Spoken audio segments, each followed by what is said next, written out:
Was this an incredible show? No. Was it as bad as the critics were making it out to be? No. Now we're going to start where we really should start, and that is with episode 1. Now I'm not going to be all lovey-dovey with this show. When I think it's necessary, I'm going to rip it a new one, because if it's shit, I'm going to say it's shit. And this first episode was honestly really bad. It was fucking disgraceful. I was watching the season with someone who doesn't know the character at all, and I can tell you that first episode was a real struggle for them. And there were bits and bobs through the entire season that they did actually have problems grasping. They've watched all the shows, but they still didn't really get a grip of it. And the reason is, I don't think the show engaged the main character, Danny Rand, from the get-go. I think they didn't really put the best foot forward with the character. They evolved the character as he went, and he fleshed out a lot, but still I don't think this is the Danny Rand that I 100% wanted for, you know, a silver screen adaptation. It was just too jumpy, it was a bit too jittery. The transitions in this show were sometimes very strange. I thought Danny was going Super Saiyajin, God Super Saiyan. I thought he was turning into a Super Saiyan in this show for bits of it, because the transitions that were given when it came to flashbacks and stuff, it was just a bit too much, and I think they used flashbacks too often in this show, and they really detracted from the overall story for me quite a lot. I think they overused them, and it became a bit of a gag as opposed to, you know, something that adds to the story. But with all the garbage in the first episode, I will say that the season improved drastically after that point. Like, that first episode was honestly a really bad hour of television. The show flowed a lot better than Luke Cage. I think Luke Cage was good for the first 6 or 7 episodes, but then it just fell apart. And even those first 6 or 7 episodes were really, really slow. So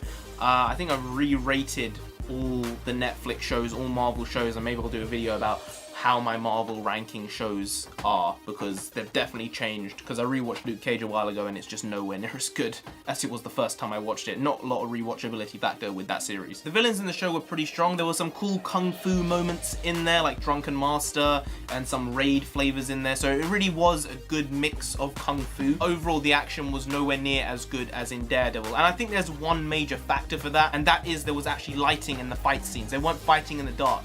The thing is with having that dark lighting is you can make an okay fight scene with botched choreography look good.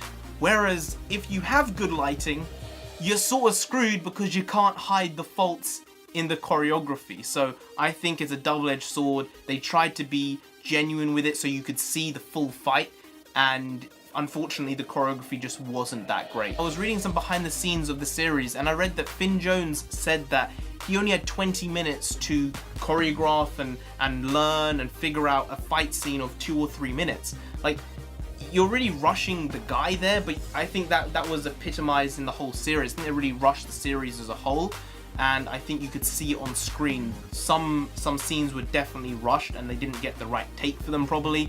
I mean, it's when you're on a time budget. You're not, whether it's your real budget, your monetary budget, or your time budget, that's being eaten in every day, and I don't think they had enough time for this series. And on the terms of budget, I think this is the lowest budget Netflix Marvel show they've done. I think all the other shows have had way higher budgets than this show. I think they really cut them down on this one. I think it really would have helped them having a slightly higher budget. Also, the music in the show was fine. It wasn't great at all. It's not really memorable like the Daredevil theme or the Jessica Jones stuff.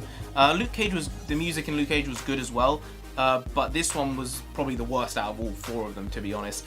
But I will say the intro animation was fucking epic. I loved that shit. I was actually waiting to watch that intro animation because it was so slick for me. I've only felt that with the Daredevil intro. Like, that intro is so good. I feel it's almost going to be iconic at one point because it's that good. It's so well put together. Finn Jones himself did a pretty good job for the character written for him. He brought a good sense of naivety to the role, yet serious undertones as well. Wish he'd been able to bring 15 pounds more muscle to the role as well. He's a skinny guy. I think they should have beefed him up just a bit. Like, they should have told him, you have to prepare for like a month and a half, 2 months of this role. You need to pack on some muscle because he was just too scrawny. I'm sorry. I'm not expecting you to be a 230 pound dude, 250 pound dude, but like, come on, get to that 180 level, 175, like actually show some gravitas to your presence, you know? I think people are really giving him a super hard time. I don't think he was as bad, especially him. He wasn't as bad as what the critics were slamming him as. You know, I think it's just a bit too far what they're doing with this show. You know, it's got 15-16% on Rotten Tomatoes now. That's the Rotten Tomatoes score, but the actual score is about 4.5 out of 10. Now 4.5 out of 10 is not good, but it's closer to the real score that I'd give it than 16%, because that's just ridiculous. But at least that is 16% now and not 0. And if you'd like to check out what I thought about that 0% at one stage, you can check out my video right over there. That would be great. Jessica Henwick as Colleen Wing was actually pretty good as well. She put in a decent performance. Her fight scenes, they need to be improved as well, though. I mean, I'm not gonna sit here and say this is an A star for fight scenes and choreography in cinema and TV, but there were some improvements that needed to be made all around. Her character development, though, was pretty good. I thought her, Danny, and Ward Meacham had pretty good character developments overall. So yeah, when I watched the first couple of episodes, I literally thought to myself, holy shit, the guy who's playing Ward Meacham right now is killing this character, killing this role. Not in a good way. Not in a good way, in a bad way. It was so wooden, but then it ended up actually being the character. They were writing him purposely like that bad, like that badly.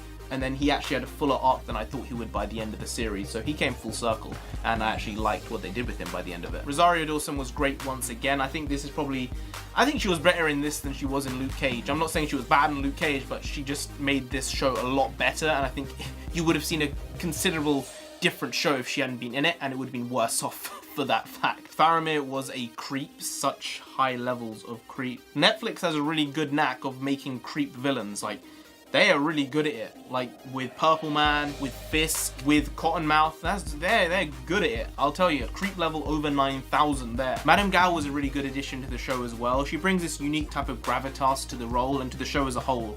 So I think it was a really good idea, just sliding her in there for a couple of episodes. Clever. And with stuff like that, there are tie-ins to Daredevil, there are nods to Jessica Jones, there are clear pathways to Luke Cage, and it just makes your viewing experience so much better because you watch all the shows and you know all the things. And there were so many Easter eggs in this show. It literally made you so giddy inside that you're like, wow, this is laying foundations right now. This is great. This is so good. I love it. The stand-up performances were probably from Harold Meacham, aka Faramir, and Hogarth. Those two just add something different to the whole show, and they just bring it up a level, just like in the way Madame Gao does, and I think it just really fit well, and her being in there made the show very cohesive, I feel. You know me, guys, I like clean, crisp editing, and unfortunately, this show had some of the most abhorrently bad stuff I've ever seen in my life, especially the fight scenes.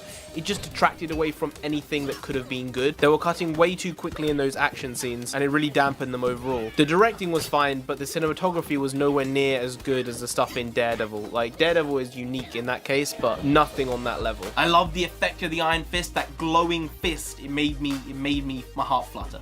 It was so great. It was so nice seeing that, and the flashbacks to previous Iron Fists as well.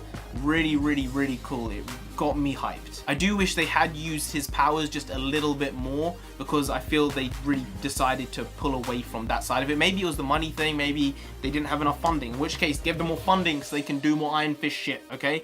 I just don't think now they're going to do a second season. It could have been so much better, but I suppose they needed to have a higher budget for that. They didn't really get into Kunlun that much. You didn't really see Xiao Lao. You didn't see a lot of things in this show, because I would think of budgetary restraints, and you can't really do anything about that. Now, I don't want to spoil this show for you, so I'm going to stop the review there, but let me know what you think your score would be for this show, and what would I give this show out of 10. I think I would give this show a satisfying 7 out of 10. I'm giving it a 7. Anyway, guys, if you did enjoy this video, please do like, share, comment, and subscribe to the channel down here. If you didn't, then Danny Rand himself is gonna come after you, and you don't want that. No, you don't. So just subscribe. Anyone, I've been Narinja the Comic. You have been great, and I'll see you next time. Skadoosh.